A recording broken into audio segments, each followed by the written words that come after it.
Today, I'll show you how to add Telegram group links. Telegram group links make it easy for people to join your group without needing to be added manually. You can create a public link or generate a private invite link, depending on how you want people to join.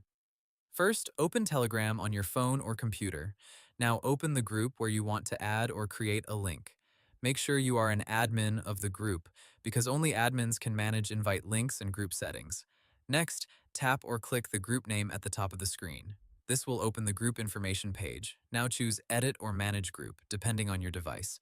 Look for the option called Invite Links, Group Type, or Invite to Group via link. If your group is private, Telegram will let you create an invite link. Tap Create Link or Copy Link.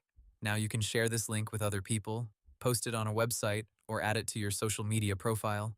If your group is public, you can create a custom username for the group.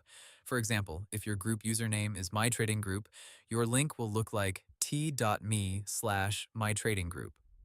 After creating or copying the link, test it by opening it in a browser or sending it to yourself. If the link opens the correct Telegram group, everything is working. You can also revoke old invite links anytime if you no longer want people to use them. And that's it. You now know how to add Telegram group links. Hope the tutorial was helpful. Subscribe to my channel and see you in the next video.